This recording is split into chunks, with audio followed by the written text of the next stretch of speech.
All right. Welcome, everyone. Thank you for joining today's MLflow Community Meetup. My name is Carly Akerley, Community Program Manager at Databricks, and I will be kicking things off today. I am joined here by software engineer and MLflow maintainer Haru. Feel free to say hello. Hello, I'm Howdy, software engineer from Databricks. Awesome. And we'll have Ben Wilson, who's also another MLflow maintainer, joining us later this session. So let's dive right into what we have planned today. Okay. If you're tuning in live, thanks for being here. Here's what to expect in today's meetup. First, we'll share how you can get involved in the MLflow community. Then our speakers will highlight what's new in MLflow 3.3 and dive into two key areas. First, we'll start with webhooks, and then we'll go into managed MLflow features that are now available in OSS. After each presentation, we will have time for a live Q&A. Feel free to ask your questions, whether you're tuning in on LinkedIn, X, or YouTube, and we will be sure to address them. Okay. As always, MLflow is built for and by the community. So if you want connected, come chat with us on Slack. You can also follow MLflow on social, LinkedIn, X, Blue Sky. Feel free to join us on GitHub. Check out the MLflow repo, log issues, contribute with ideas. Keep up to date on everything MLflow events by following our Luma site. We have our next office hours on September 10th, and all of our community meetups are listed there as well. Okay, without further ado, I will pass things over to Haru to dive into webhooks. Yep, thanks, Carly. So, today I will be sharing an overview of MLflow webhooks along with quick demonstration of how they work and future roadmap.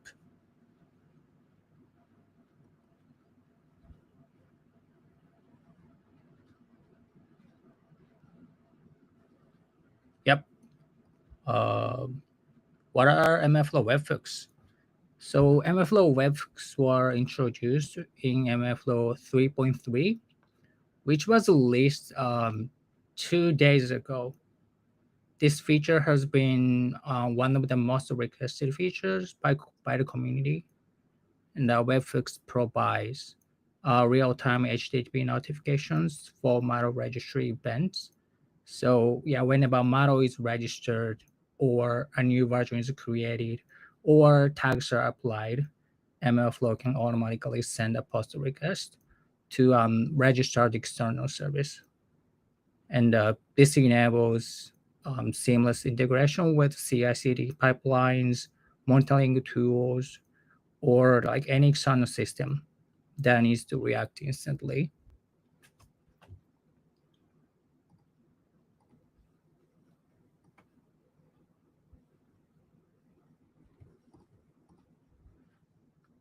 Yeah, the supported events, webhooks triggers on these key model registry activities, including when new models or versions are created, or when tags are added or removed, and when aliases are created or deleted. So MLflow kindly supports 6 events, but oh hi Ben, we plan to add we plan to support more entities or events or actions in the future.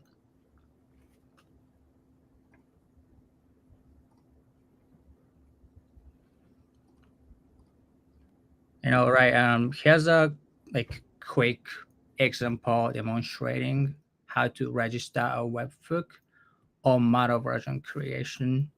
So here you can see the model client, and MLflow client provides create webhook APIs.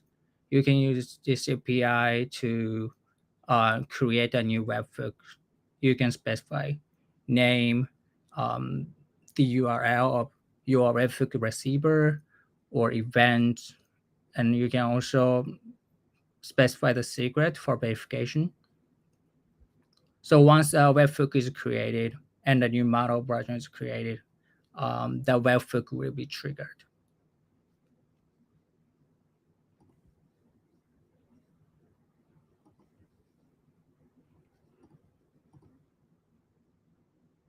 Yeah, and MLflow also supports CRUD operations for webhooks. For example, to fetch webhooks, you can use list webhooks or get webhook. To update the webhooks, you can use update webhook. For example, you can update the events the webhook is subscribed to, or you can also update the name or description, other webhook metadata. And you can also delete webhooks using a delete webhook.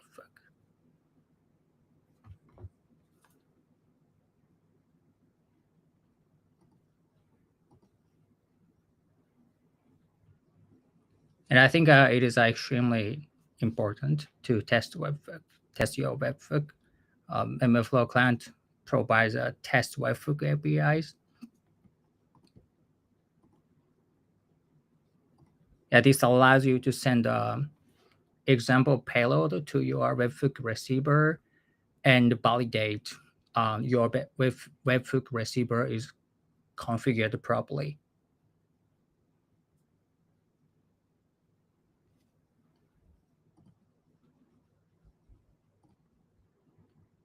Yeah, that's a quick demo of how MLflow webhooks work.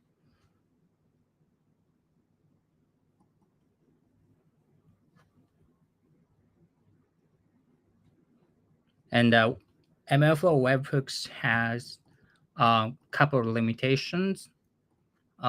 So it is a new feature and still experimental. So the interface or behavior may change in the future versions. And only SQL backend supports webhooks. And the files backend doesn't support the webhooks. And this is an open source MLflow only feature. Managed MLflow services do not support this feature.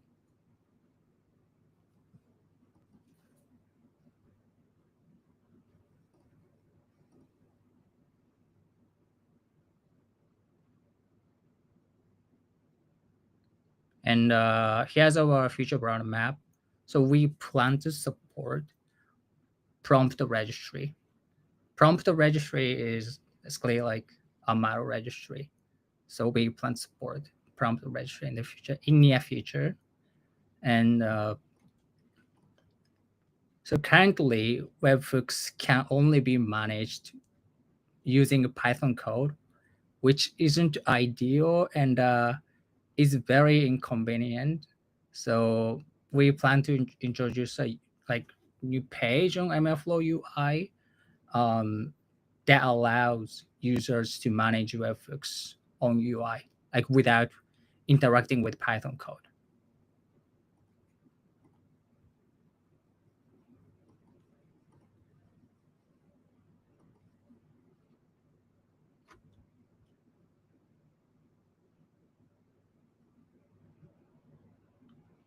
Yeah. So I didn't cover everything in this talk. So here's our MLflow webhooks documentation.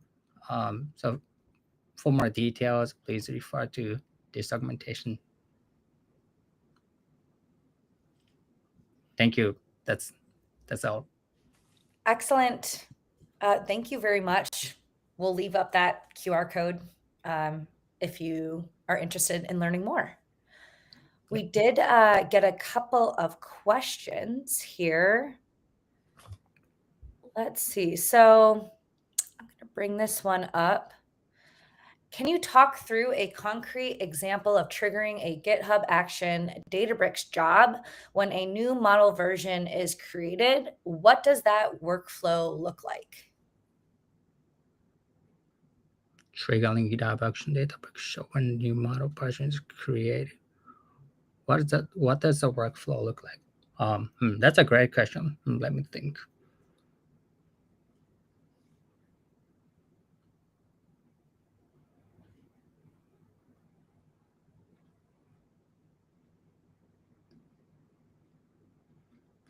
Yeah, I think the one way to trigger GitHub Actions or Databricks job is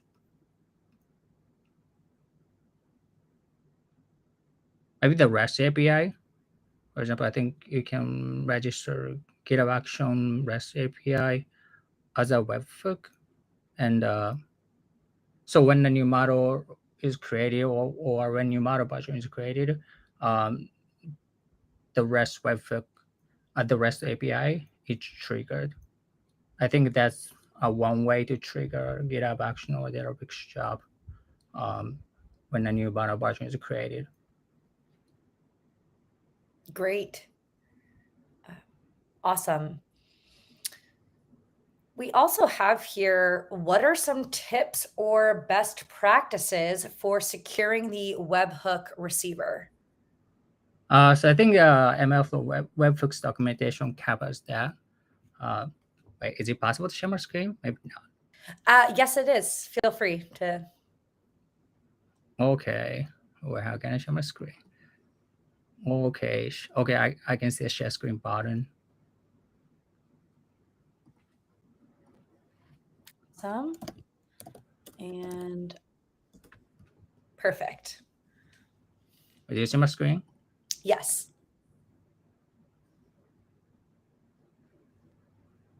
I'm looking for, oh yeah, Webhooks.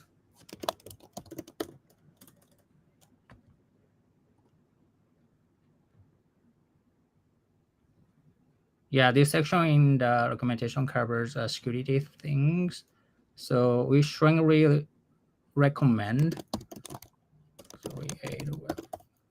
Yeah, we strongly recommend specify secret when creating a webhook.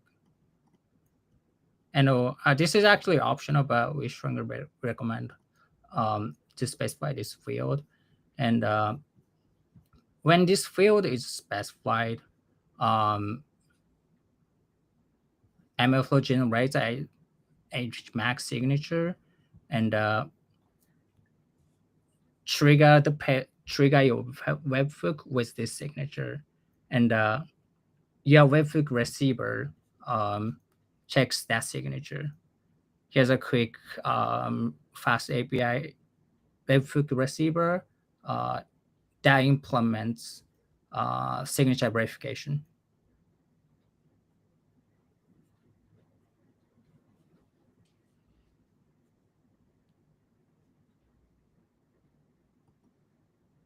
I hope that Great. answers your question. Wait, how can I stop sharing my screen? Perfect. Thank you for that. Wait, am I still sharing? No, you're not. No. You're. Okay. Okay. Yep. So let's see. We do have this question here. How would you use the alias events in a model promotion pipeline, like deploying to production on certain alias changes? How would you use alias events in model promotion pipeline, like deploying to prod or setting alias changes?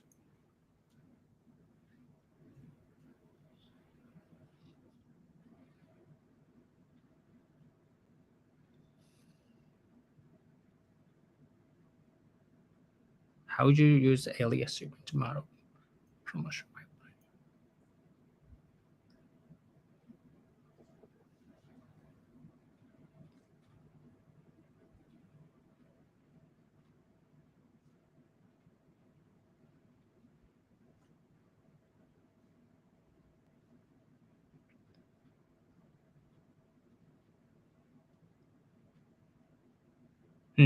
Ben, do you have any good use cases?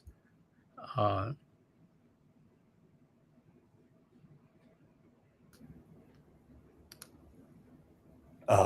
Hey, Haru. Oh, Carly, the question just went away. Oh, sorry. Here we go. I just didn't want it blocking you. Here. You definitely could automate this with what Haru's built. We don't have any like prescribed recipe for anything like this. In fact, the MLflow model registry is intended to be, when you think about like aliases and what it used to be before aliases, we used to have this highly opinionated concept of registry state changes. You're like, okay, I'm in dev, I'm in staging, I'm in prod, and I'm in post prod. And we listened to the community and their frustration with that, and went and just created the whole alias concept. And that allows you to just apply whatever you want. So MLflow is intentionally trying to not make an opinionated viewpoint about what, like how people may deploy things. Some people may go straight from dev to prod.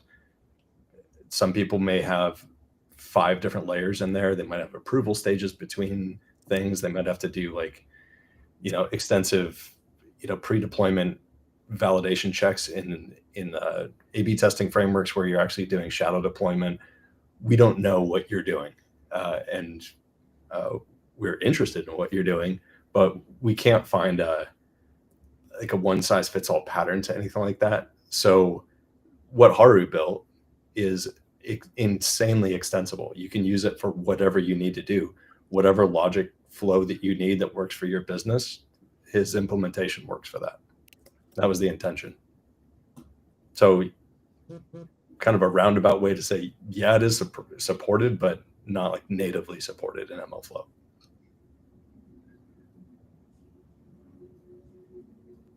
Awesome. Hope that answers that. If not, feel free to ask another question. Thank you for that, Ben and Haru. Okay. I think that is right now all the questions we have about webhooks. If any more come through, we'll address those after Ben's talk. So, okay. Ben? We'll be talking everything managed MLflow features in OSS. So bring on those questions. Ben is going to break it all down. So turning it to you, Ben. All right. Hey, everybody. Thanks for dialing in. And thanks, Haru, for a great presentation and an amazing feature that you built there.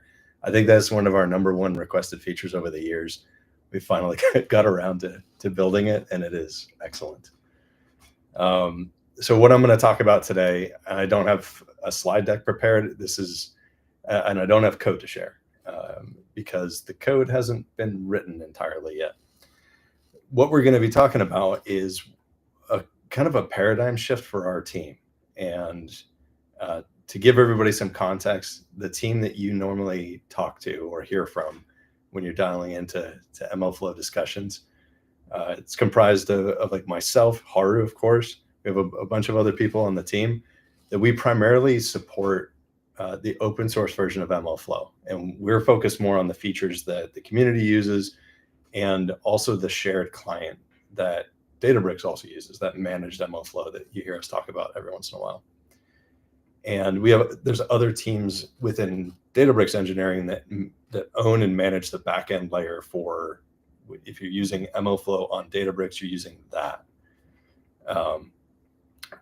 So historically, when we're talking about big bet features that get built, we would build those on Databricks first. And any Databricks customers that are dialed in, I saw a couple of questions about Databricks jobs and stuff. You would normally see stuff that are like, hey, it came to manage MLflow on Databricks first, and then some things just kind of would be delayed quite a bit to make it to open source. Some other things just never make it to open source MLflow. So for the open source community, it's kind of frustrating where you're like, well, all of these cool features that I really want to use, like my company doesn't use Databricks, so I can't really use it in open source. or hey, I'm a small startup and I'm not going to buy an enterprise, account for managing ETL and ML. I just need to run this on a VM somewhere. So what we're going to do is use open source for, its primary purpose, really, which is to get feedback early on a number of new features that we're thinking about. And what this means is to get caught up, we're in the process now.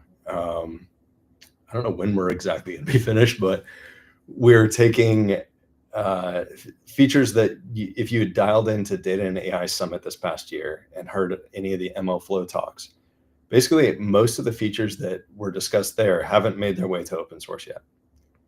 And we want to change that. So if you've looked at the release notes for MLflow 3.3, which is the release candidates out, if you go and look at that and the changelog history in the repository, you'll start seeing a bunch of features that were actually announced back in June, making their way to open source MLflow. So some of the things that we are focused on as part of that migration is phase one, which was in MLflow 3.2. We released the Gen AI feature stack for assessments. And that's basically, you have a trace that you've collected and you can go into, the MLflow UI, or you can access a trace via the search trace API, and you can actually provide human feedback to that trace. You can set two separate aspects to it. One is a collection of expectations, where you're saying, it's basically a dictionary format where you're saying that I have an expected result of the output of this trace, and I'm going to define kind of that expectation of what this should be. And what this would be used for is for applying feedback later on. So the expectations you can think about are instructions to either a judge, basically like using an LLM to evaluate the trace, the input, the output, and then follow those expectations to provide its score effectively. Like, hey, was this answer based on the question that was posed? Is it on topic? Is it relevant? Is it hostile? Like, you can create anything that you can imagine that is in human language, and that expectation will be the rule set for, an LLM to evaluate that trace. Expectations can also be used for setting the instruction set for humans, like subject matter experts, to come in and look at the traces, look at the expectation, and answer based on their domain knowledge whether it meets the criteria of the expectation. And that process of providing the answer to that posed question is called feedback. So there's now a feedback API within open source MLflow, and that will be attached to the trace as well. So every time that you retrieve that trace that has either expectations or feedback or both applied to it, it'll return along with that. And what this opens up the door for is more streamlined evaluation. If you've ever played with MLflow.evaluate on any sort of Gen AI application, you may have felt that it's a little bit kludgy at times, and it's not ideal. There's a lot of steps that you have to do to create your judge and then use your judge with the traces that you've collected, and the legacy APIs don't understand the concept of expectations and feedback. So what we've done recently, and it's coming in MLflow 3.3, is basically allowing for the open source usage of the namespace MLflow.genai.evaluate. And that's a new streamlined approach. It's a refactoring of how evaluate works in the Gen AI world. And it separates the concerns between data set management, which is, hey, I have a bunch of things to do with my traces and expectations and feedback, all of that is in a separate set of APIs versus I just need to evaluate my application against a set of either a priori traces that I've collected, or I needed to go and just run evaluation. And part and parcel of that, which is another part of the Managed MLflow features moving to open source, we're working on the datasets API. And what that is a way for you to take a collection of traces, apply expectations to them, and create a named permanent data set that resides within the tracking server that's inherently mutable. And you can do things like add additional expectations to this data set. You can have, multiple rounds of feedback applied to it. So you can have, an LLM-based judge provide its initial feedback, and it'll be tagged as like, hey, this is, an LLM judge that has applied this particular, scoring to it, and then a human can come in. Like, then you can take that and send it to a subject matter expert, or you review it yourself and either agree or disagree or even override that feedback scoring. And what this will enable for you to do is to effectively automate evaluation. So we're trying to shrink that number of steps that you would need to take in order to do iterative development in the Gen AI space, where you can get an answer to how good are my changes that I just made from a usability standpoint. So basically, how can I get my smoke tests and my integration tests working without having to spend weeks like writing effectively your own framework to do that? It's all going to be built into MLflow to greatly simplify this process. But once we get all of these features out, and I think datasets is one of the last ones that we need to do to get parity, we're going to start porting over more and more things. So smarter judges are another thing that we're working on. And we're also working on a bit of a research focused style project right now of making highly intelligent judges, and more to come on that. We'll have more announcements in another couple of months, and some of the early phase things will be making their way to open source. And all of these new features that we're doing for enabling a more resilient feature development and push to pre-push to production state, as well as post-production, like you want to monitor the health of something over time and evaluate it on some periodic basis. All of this stuff is coming to open source first. So we're gonna test things out. We're gonna be releasing a lot of things with experimental markers, which means things might break a little bit. But we are moving fast. We're trying to get features out so that we can hear from the community. So encourage, as these new things come out with new releases of MLflow, if it's relevant to your domain, please pull that latest version, test it out, and file issues. If you have feature requests that you're like, hey, it would be really cool if it supported this, file an issue. If you find a bug that you're like, hey, here's my workflow, here's like a minimum reproducible example of like, this doesn't really work for what I'm trying to do, file an issue. We will definitely take a look at those and try to adapt our feature development strategy around those. Because really what we want is just to make this process as simple as possible for everybody who's building this stuff. Okay, that's pretty much my pitch. I've seen a bunch of stuff in the chat, a bunch of questions going. Ben, only you can talk without a slide deck and be so interesting. So thank you for that great overview here. We do have some activity going on in the chat. So let's start up here. Question, can I reuse existing traces and skip running the model during eval? Yes, definitely.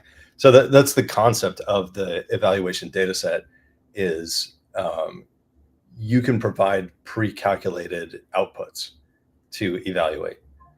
So that's kind of there's sort of two paths. One is, hey, I've already gotten my response from this. So you're collecting basically production traces. that you have an input and an output, and you want to be able to tell how good was this at, on a bulk set. Like, I want to be able to take 10,000 traces that seemed like maybe they weren't so good. Maybe you have a rating system built into your application, and you want to be able to take all of those and run it through a judge for it to identify where in that trace did things go wrong, or how good was it.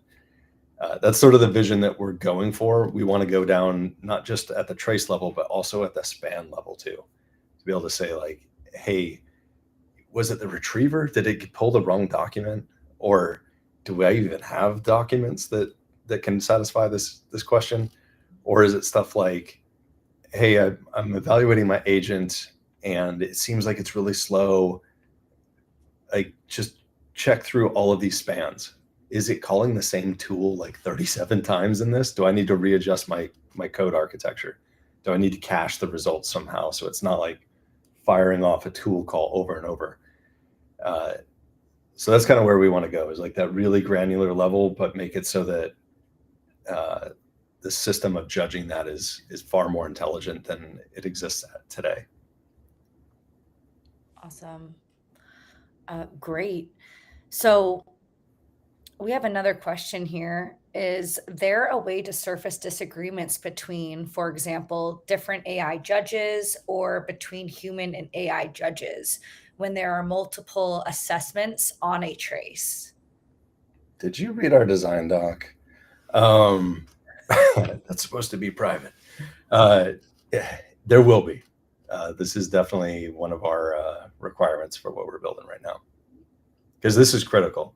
Like, hey, I have the base LLMs that everybody's using to power like LLM as a judge sort of metrics, because humans can't review all these things. The data is just too big. There's too many traces usually. So the goal is to, offload this to Gen AI, because it's really good at, reading through a bunch of text.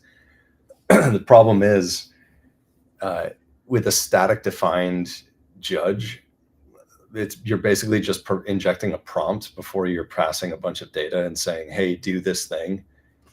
I can't think of a more non-deterministic result that you can get. We've done testing where we take the exact same data over 30 different sessions to the exact same model, and it doesn't achieve coherence.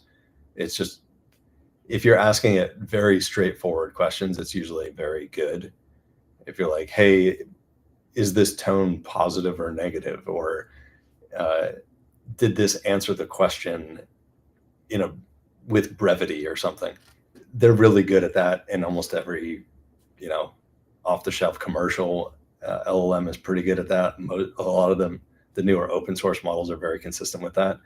But when you're asking very in-depth, specific questions about the way in which like data might be retrieved or summarized, or you're asking about how effectively did it answer this particular part of a question, some of that stuff is kind of shipping your organization's data to an LLM. It has no concept of like whether that's going to be correct or not for your business or your particular use case.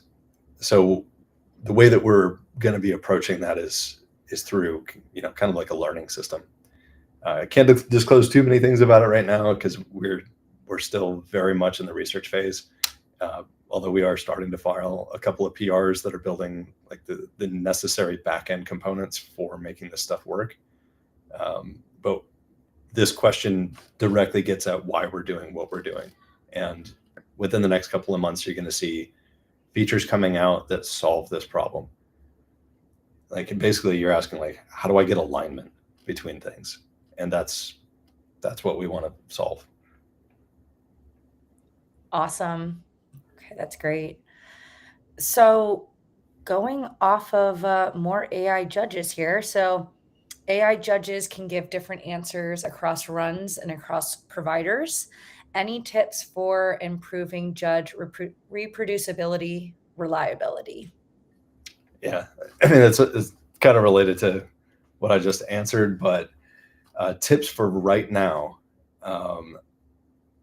I would highly recommend that you take your judge prompt that you're attempting to improve as much as possible, run it through DSPy, build an actual program in DSPy that its only goal is to optimize that judge prompt, and give it a bunch of examples of things. And its convergence instruction is to make that as reproducible as possible. I don't think you're going to be able to get anything that is going to work really well across providers. Like Sonnet is not going to perform the same as GPT-4. And Opus isn't going to perform the same as GPT-5. Sonnet and Opus won't even perform the same, like the same model, like the same company, two different models, and the same thing for OpenAI. So I would recommend stick with something that is affordable, that is fast enough for actually doing these evaluations. Just pick that one model and realize that things may change. So these models get retired as new things come out. They're getting better and better. So when you're getting ready to upgrade to a new version of sort of a budget-friendly LLM endpoint, run that prompt through DSPy again and have it optimize it for that particular model. And then now you have your judge prompt. But we're working towards making this kind of pseudo-automated to make it a lot more reliable. Perfect. Let's see here. When do you recommend defining and using evaluations in an AI application? Right from the beginning, or after you have iterated a bit and have a decent MVP? Yes. Sorry for the flippant answer. So when we build these things for internal testing or for our own internal tooling, a lot of us do this just to optimize our own workflows, mostly like coding related. We'll go through and do kind of a smoke test at first, which is, does this thing actually work? And that's usually manual review of traces. You're like, hey, did it actually call the tools that I told it to call? Like, can it actually do this properly? Do I have a code bug in here? After that smoke test, you're going in and just asking it questions that you can think of. Like, hey, can you write up this unit test for this thing that I just wrote? And you go and check it. And we'll have a configuration where we'll actually run evaluation on some samples. Like, hey, implement this or do this thing with just a list of questions that we have, or ask general knowledge questions if we want, whatever we're trying to build, we'll do evaluation early. And we might not have, if we're doing something that is highly esoteric and we don't have full context of the right answer for this thing, that's when you go through and have subject matter experts start interacting with it and get their feedback. And I know that's not always possible to get their time or effort in order to do that, or even know what questions to ask it to populate an initial data set. But if you can do that, or do some research to figure out what are some good questions in this domain, and then go and talk to the people who are going to be using it and say, like, hey, what would you ask this thing? Can we go and do this real quick? And then I'll give you some data that shows what its answers are, and you tell me is this good or not and why. So that would be like post MVP phase, prior to actually releasing the thing. And then after release, it's important to collect the traces and periodically do this evaluation so that you can know, what do you do to make it even better? And then go and do that and start your dev cycle all over again. So we're working on the tools to make that whole process a lot easier. Right now, it is painful. Great. Thanks, Ben. A little change of pace here. We got a question asking, what is the benefit for using MLflow over other frameworks? Because we build it and it's cool, man.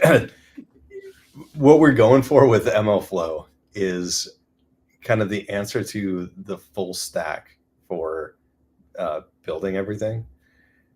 It doesn't have all of that right now, but we do have features that other stacks don't have.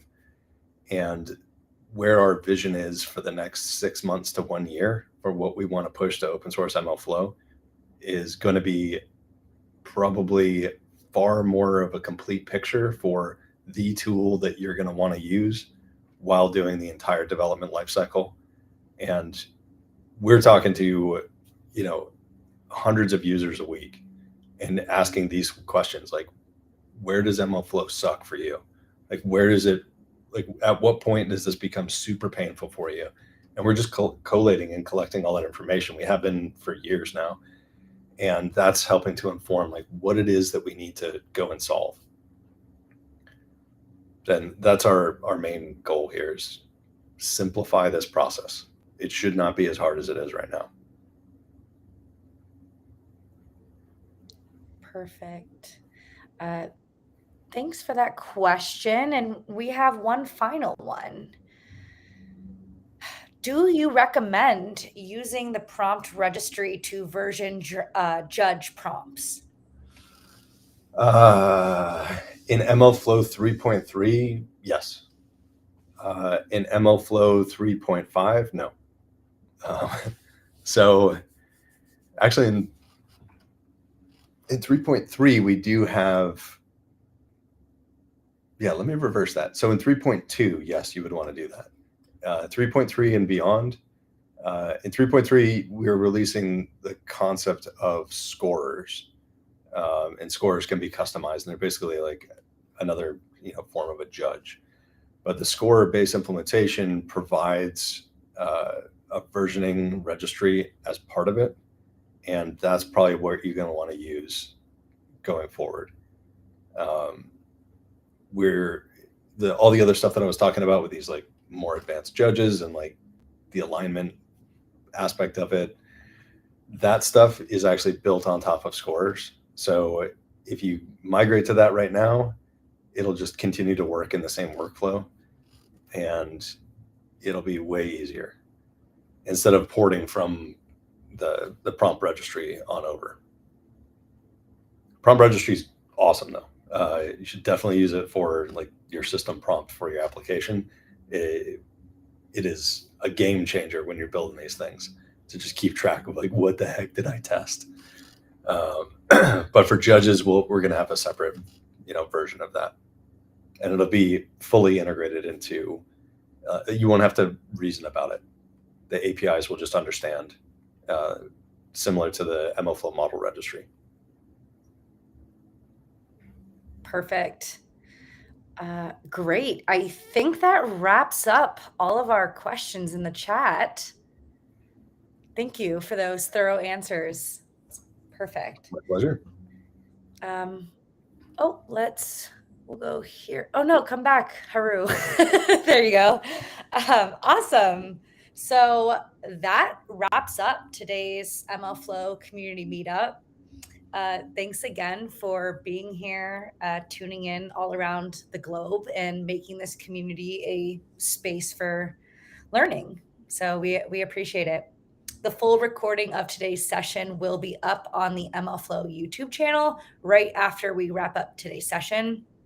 A special thank you to Haru and Ben for walking us through this month's updates and answering all of these questions from the audience. If you'd like to keep the conversation going, please join the MLflow user Slack, jump into GitHub discussions, try out the new features, and share your feedback. We are also hosting another MLflow office hours on September 10th, where you can chat directly with MLflow maintainers on Zoom. So look out on Luma for those details. Thanks again for joining us, and see you all next